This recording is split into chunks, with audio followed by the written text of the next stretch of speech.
was saying, I do have an extensive experience in business, and I've had several businesses that I've owned and operated over the years. And just to give you a little bit of background about myself and my wife, I guess about 10 years ago, we had our family very badly impacted by cancer, unfortunately. In a very short period of time, we lost a handful of family members, and it really motivated us to want to make a difference, because we saw what we went through, and unfortunately, we had lost, I mean, my wife's father, just around the corner, we saw him pass on in his bed, nothing more than a morphine bag and a nurse that visited once a week. And I started asking what country we were in and why we're not getting more assistance, and we had to see him go through that. So we got very motivated not to have anybody else go through that. Spent about 3 years traveling across Canada, raising money for cancer and talking to different people, and really understanding what was going on with the Canadian landscape as far as health and wellness, and why we're being impacted. And as the years go on, I find that we are so advanced in technology and so advanced in medicine that yet we have the most fatalities and the most sickness that we've ever had in the history that we have documented anyways. So we had actually, from there, we had gone into corporate health and wellness, and we started working with a lot of companies, started interviewing Canadian Auto Workers Union and Bell Canada and Rogers, and started getting into some different companies and trying to bring in healthcare and wellness, but everything kept coming back to mindset. We could offer people different things, but it doesn't mean they would participate. Like, we can't force people to get involved in naturopathic programs. We can't force people to see a chiropractor. We can't force people to do anything. So every time it kept coming back, and it was saying, mindset, how can we get people to participate? And so that really queried Braun and I. We were trying to figure it out. We got in psychologists and sociologists and all these different people, but it really wasn't making a difference. So we started putting a little bit of feelers out and started seeing what was happening. And fortunately, we were blessed to run into, we've mentioned the name C.J. Calvert, this gentleman who's a motivational speaker. And I thought at the time when I met him, having a background in corporate, he might be able to give us a little advice or insight, or maybe we could take advantage of some of his contacts. He said, Al, he says, is your system that you're working on right now, is it working? Do you have everything that you want? And I really started to think about it, and especially on a day like today, when I was driving over here and I'm seeing -9 on the temperature register in our car, and wondering why I'm not in Florida today. And so the reason is the system has only gotten us to what we have. So we have a nice house just around the corner from here, and our kids are happy, they go to school in the area. But really, do we have everything that we really want? When we were kids growing up, and we started thinking, we started dreaming about the different things that we wanted. And I remember with my family, my grandparents, they had the house here and the house in Florida, so they could be the snowbirds and go back and forth. And as my parents got older, they wanted to start traveling and do all these things. And all of a sudden, as kids, we grow up, and are we really getting what we really want? And we find ourselves in different areas. So CJ sat down, he says, if I can show you something that you can integrate into your life, integrate into your business, and it will help generate an extra stream of income for you and your family, would you be interested? I said, absolutely. He said, because there's a couple of guys by the name of Orrin Woodward and Chris Brady that launched a business in November 2011. So the company's only a couple years old. The great thing is, he says, it's a not-for-profit organization, which kind of perked my ears up, and especially Braun as well, because we had spent so much time in the not-for-profit arena. And I said, is it a not-for-profit for charity? He says, no, it's a not-for-profit for the community of people. So everybody in the community starts to win. And he said all they really did is they noticed over the years, the last 23 years, that they had success in their life. They had success in all sorts of different areas, like faith and family and finances and freedom and fitness. And they said, if we could take all the knowledge that we have and we can put it together in a system so that others can tap into it, rather than regular media, rather than newspaper, rather than all the stuff that tends to keep us scared to move on. He said if we could give them information from guys like Robert Kiyosaki and Dale Carnegie and Stephen Covey and John Maxwell, and put it in a system so that they just follow and one connects to the next, and then put it into these buckets, they said that would be a great system. And as a not-for-profit, they said let's go ahead and do it. So November 2011, LIFE, which stands for Living Intentionally for Excellence, was launched. And all the information they have is just collected in a website. You guys are familiar with Amazon, right? So you go on there, you buy books and so on. Well, they organize all the information into these 8 F's. Faith, family, finances, freedom, fitness, following, friends, and fun. And following is really just leadership. It kind of sounds silly, though, with 7 F's and an L. And we also have to become students before we become and learn how to be leaders. And so the life business, how it's comprised, is it's 4 trends that come together. They call it intersectional innovation. Have you guys heard that term before?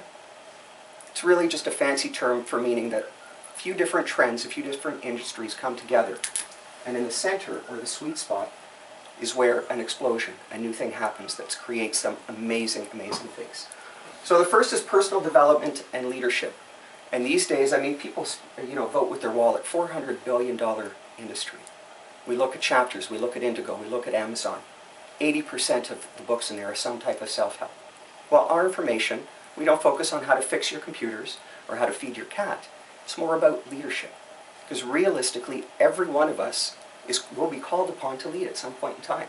Whether it's in our family, to lead our family to a new direction, whether it's in our job, in our community, in our synagogue, wherever it's going to be, we have to learn to be able to have the tools to step up to lead when we're called.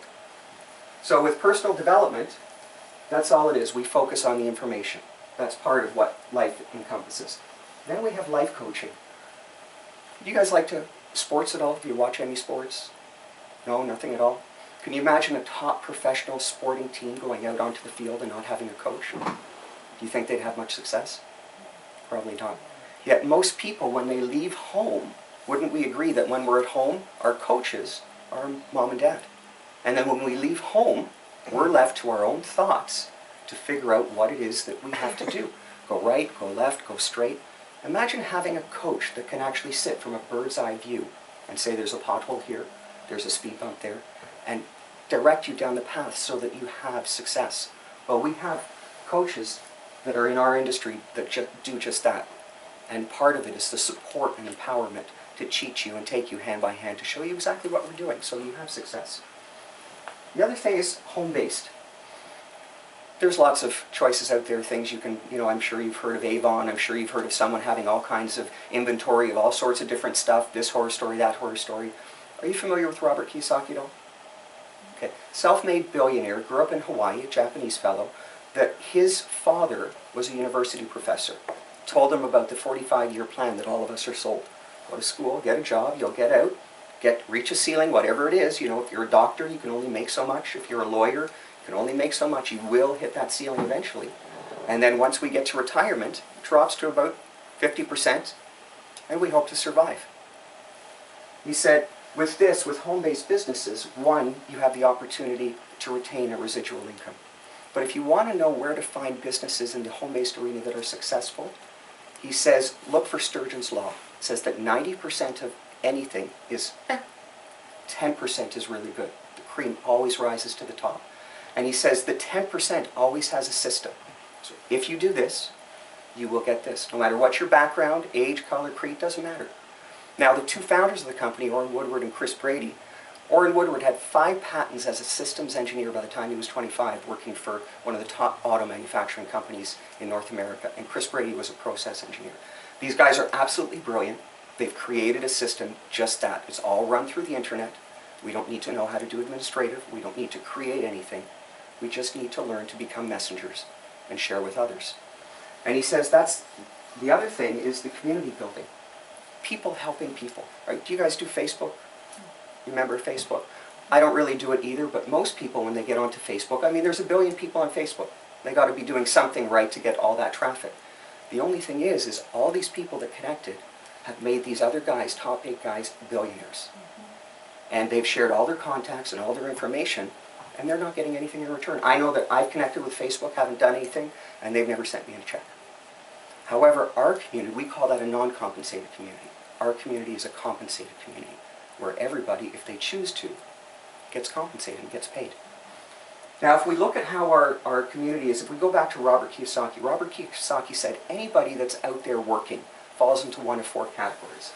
They can either be, is my marker right? An employee, self-employed. Another backup marker if you need it on that little desk there. Well, it could be someone's coming now. Think so? Yeah, she Oh, won't there be we at the go. door, but you're into my house. So. Employee, self-employed, a business owner, or an investor. Can we agree that if you're out there working, you're either making money, that you're in one of these 4 categories?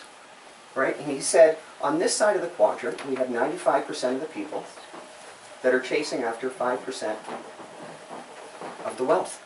And he said, these people are trading time for money. So as an employee, you go, you punch a clock, you get paid by the hour, And we could actually refer that to carrying buckets. Because if we look and let's say there's a village somewhere in the middle of nowhere, that all of a sudden they run out of water. And so they have to come up with ideas to get water in the village, or the village has to move. Robert Kiyosaki uses this in his book, and he says, out here there's a well that's got water in it. And he says, so some guys can actually take their buckets and they'll go back and forth and fill up the well and back and forth, and they get paid by the hour of the bucket, which most people here do. Even if you become self-employed, top lawyer, top doctor, if they're not there, they're not making money. I was there the other day at our pediatrician just around the corner, Dr. Allan STP. He's busy from morning till night. Does that name sound familiar? Sorry? Yeah, we've got it. Okay, so we've been seeing him for years. Yeah, And, you know, I see, and if he's not there, I mean, who do we see? I mean, there's Hershey Stern there. Yeah. But if he's not there, he's not making money. He can't bill for the patients. And eventually he will retire if he sees enough patients, but it's the 45-year plan again. We have to be there for 45 years at least to save up enough money to maybe get that house in Florida or do the things that we want to do. He says, however, if we move over to the other side of the quadrant and stop carrying buckets and do more of building a pipeline, right? Where we can just build a pipeline once and get the water flowing to the village, then we're not carrying buckets anymore. And so whoever puts in the pipeline or builds this pipeline will get paid every single month, every time someone uses water. And so you don't necessarily have to be there as a business owner or investor. If we look as a true business owner, we look at franchise model. Because most people here, I don't have millions of dollars. And I would guess that if you guys had millions of dollars, you might not be looking at this point in time. But we can move over to that side of the quadrant if we look at the franchise model like a Tim Hortons. Although we work similarly, we are much different. Tim Hortons says, you want a franchise? Put up $1 million. We're going to go send you to Tim Hortons University and train you. And then we're going to partner you with the product side of the company. And about a year down the road, we'll have the building set. You won't be making money for a year and a bit. You'll have all that money out. Hi there. Hi. How are you? Good, and you? Good. I'm Alan. She went to my house by mistake. Okay. It's all good. No problem. We're actually really pretty close to the beginning. Do you want me to rewind a little bit? Okay. You sure? Yeah, a bit. I just want to know what's going on. Okay, no problem. Are you guys okay? I'll go really quick, summarize. No problem. I've done this before. It's okay. He's gonna kill you. No, oh, yeah, I'll do it really quick. Basically, at the beginning, I was just talking about a couple of gentlemen that back in November 2011 had started a not-for-profit company with the sole intention of sharing life-changing information to people, and at the same time paying out money to a community of people that were involved so we can all benefit and have an extra stream of income. You're here because you want to learn about extra income coming in? Would that help? Yeah. Okay, good. I just want to make sure. And what they did is they took this information based on success in their life and they put it in all these 8 buckets: faith, family, finances, freedom, fitness, following, friends, and fun. It's just a website. We have the information there, different categories. Okay? Okay, good. We'll move on, get everybody up to date quick. The company itself is comprised of these 4 trends. I mentioned a big word, intersectional innovation. It's just really a fancy word that says a bunch of things come together, and in the center we got a sweet spot, which is the company LIFE, which is our company. It stands for Living Intentionally for Excellence. There's 4 different areas that make it up. One is leadership and personal development. People vote with their wallets. It's a $400 billion a year industry. People are seeking information to make their lives better on a regular basis, and that keeps increasing. The other thing is life coaching. Having someone with a bird's eye view, someone that can take a look, someone that can help you, coach you, guide you down the road to make sure that you're set up for success in a win-win situation. The other thing is this business you can run out of your home.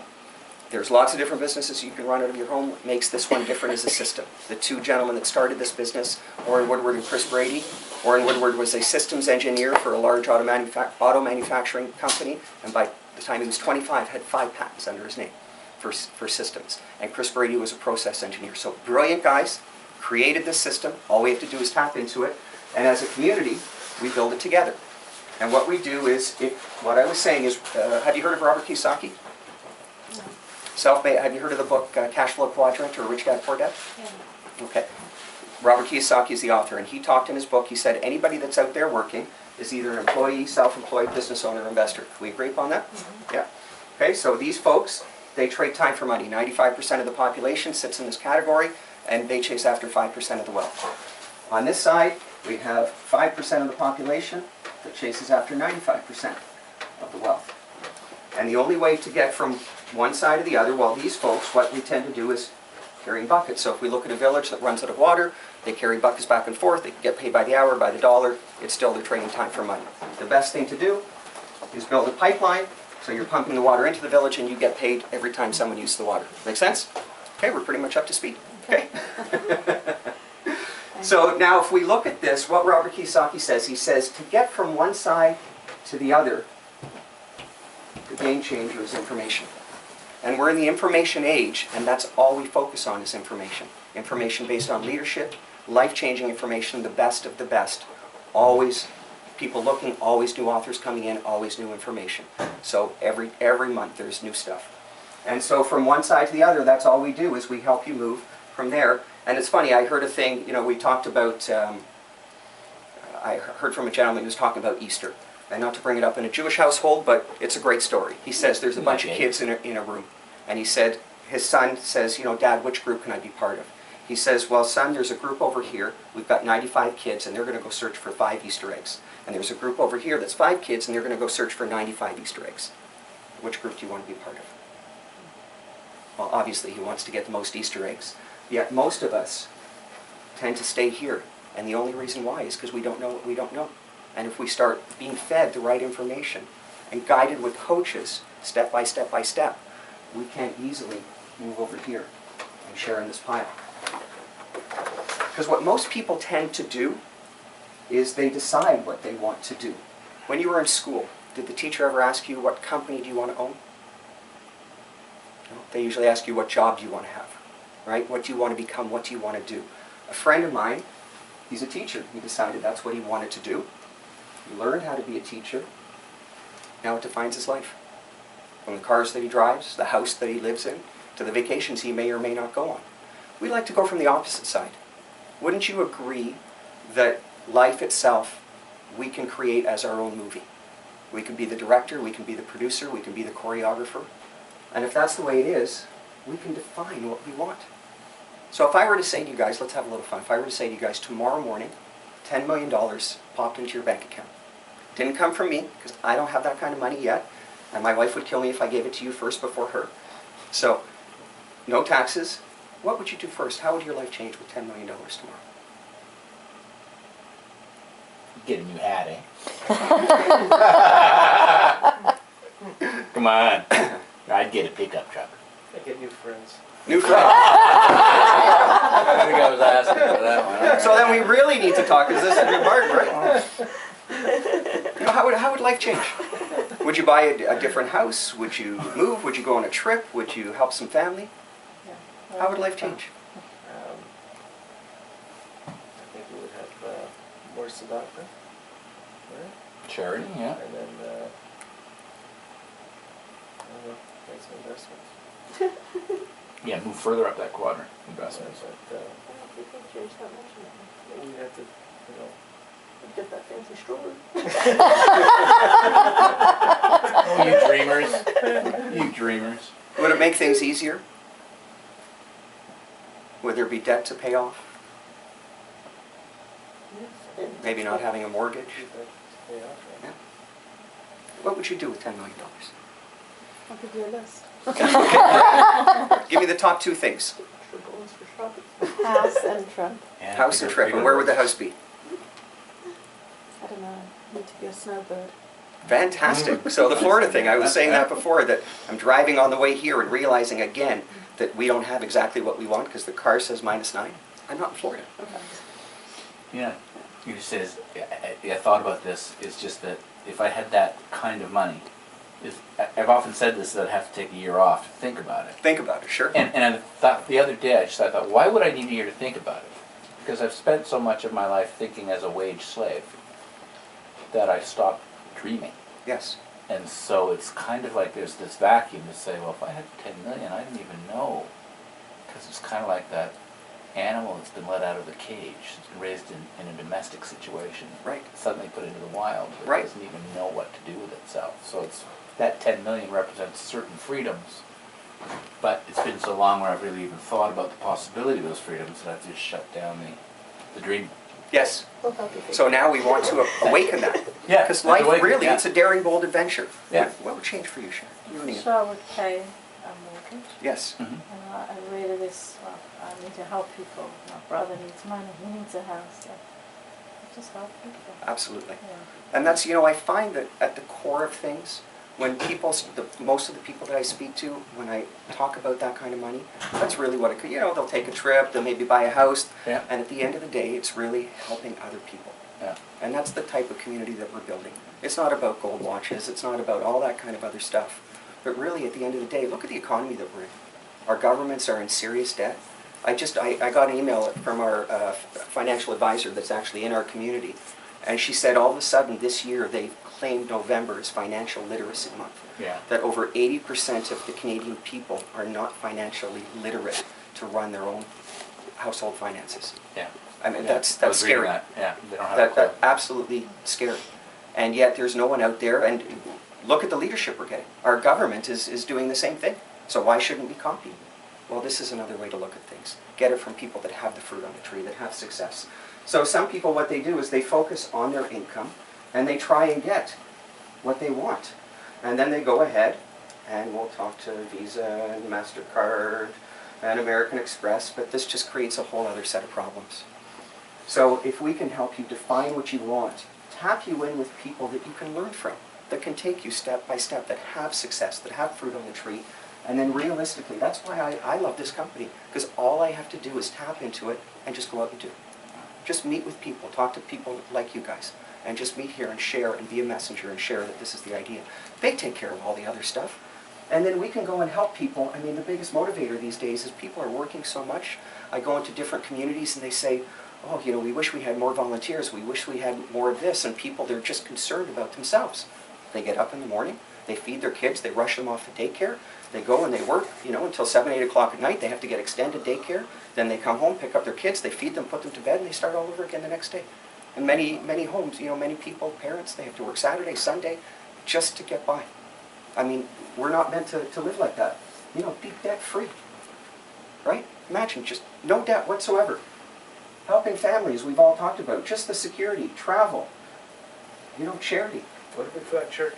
Church, yeah, well, we can help some of those guys. I didn't mention it. That's why I circled charity. I skipped right over it. I know what house I'm in.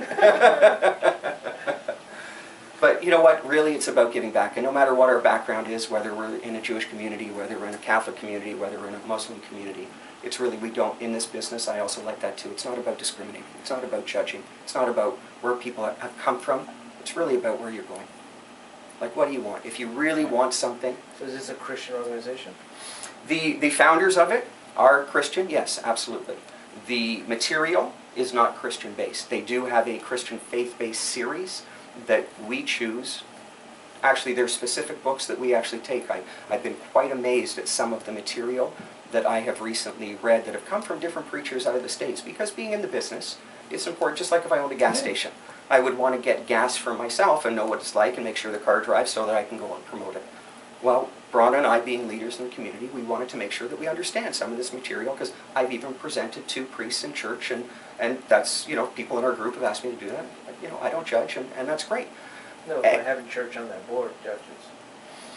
I guess it can if you look at it, and that's why some of these things, you have to look beyond. For example, we have in New York, we have a large Jewish community that's about 250 people that are part of this business, that actually come down to the major seminars, and I've had the privilege of actually meeting the rabbi.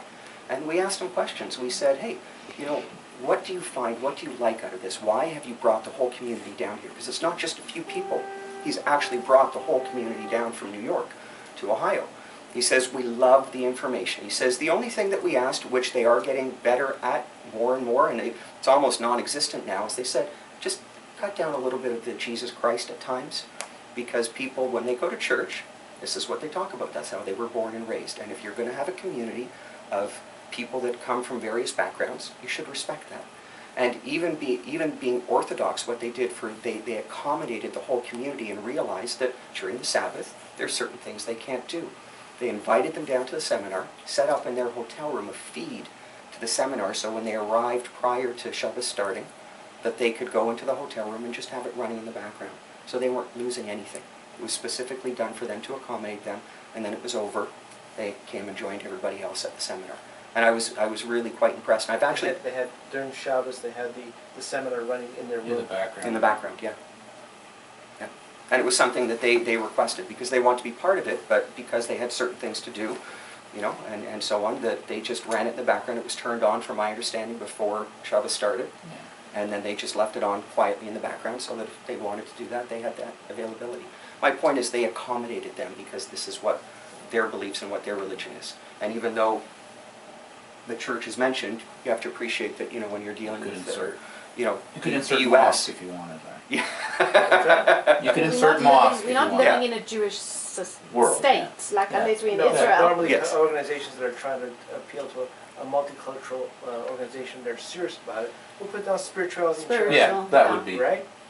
that's And coming in the next but iteration. unless you're steeped in this is who we are, this is where we're focusing, if that's where the organization is, then they have to put down Yeah. church, mosque, Spiritual, yeah. you know, because this is who we are. So that makes a statement to me that that's what it's. They toned it down, it used to be Jesus Christ and churches. Yeah. I never saw that on the board. Also, Larry, when my new CD comes out, it's going to be putting there called Jesus Christ, the Little Jew Boy Who Could. That is going to change the whole relationship. You know what, we get a lot, our daughter goes to a French immersion school around the corner from here, and some of her friends talk about that, you know, her being Jewish and not being Catholic. And I just tell them, you know, I just say that Jesus was Jewish, and just tell them we go direct. We don't have to stop at the middleman in between. And she says, Dad, are you serious? I said, well, it's true. She's still alive. Yeah. Yeah, you got to be careful when you say that. Yeah, absolutely, absolutely. For now. But you know what, it isn't great. I mean, this company was founded in the US. It's only 2 years young, so they're going through a lot of changes. They're looking for a lot of input. I've actually had conversations with the company, and a lot of the new Yeah. material has actually had things from Israel in it, and different things to cover different religions. Like if you take a look at the book and inside cover and some of the pictures of the actual introductory training material, it does have a lot of that stuff in it. So I was quite impressed, and from my understanding, the chair, after speaking to him, he said there's going to be more and more that they start bringing in as the company starts to grow. Again, it's only 2 years new. So if we take a look at how the company's put together, and we look at Michael Dell from Dell Computers, he had ran a business symposium in 1999 where Orrin Woodward and Chris Brady were actually present, and he said for any company to totally dominate on the internet, which is where we have our main presence, they need 3 things. They need content, commerce, and community. And our content is just life-changing information. We have it in the form of books, CDs, online video streaming, downloadable content, live workshops and seminars. Nothing else, it's just information. And then we have a way, it's just information leading you to the life you always want to live. And then there's commerce, a way of sharing it with people. You know, I mentioned at the beginning that there's all kinds of home-based businesses, and they want you to stockpile this and stockpile that, and we know all kinds of people that got stuck with stuff. There's nothing that we have to stockpile. There's no money that we have to collect. The system is in place to take care of the commerce so that we can share it with family and friends. It'll get shipped directly to their house if it's a book or a CD. They can access it directly online, and money will get deposited in their account automatically. There's not even a check to cash. So there's nothing that we have to get involved in the middle. And again, that's what we love, because it's just talking and sharing with people. And then the last thing is really community. You guys have, you know, one of these iPhone things? Never? You know, while I'm sure you've never heard of these guys lining up ridiculously for 3 days to get the newest one that's just released. And that, it's absolutely nuts. However, if we look at what it is, it's really a community of people that are passionate about what it is that Apple's providing them. So they're willing to spend that much time to get the first one that comes out, or the second, or whatever it is. Imagine a group of people focused on this information and driving business through your website with the same passion. I mean, that's just amazing. And then at the same time, these people are part of your community that you can support and work with. So community really is everything these days. We look at community on Facebook, we look at community in Apple, we look at community in Microsoft. Everything comes down to what the culture is and what the community is and how people are supporting it. And if we break each one of these things down, content, again, it's all the 8 Fs. One of the first ones we've started really putting on steroids is finance. We have a financial fitness pack that I'm working with all kinds of financial advisors right now that they're using this as an introductory to anybody that they start working with, because I've spoken to many of them. They said they spend 3-4 hours going through, if not a day, trying to discover what people want, where they're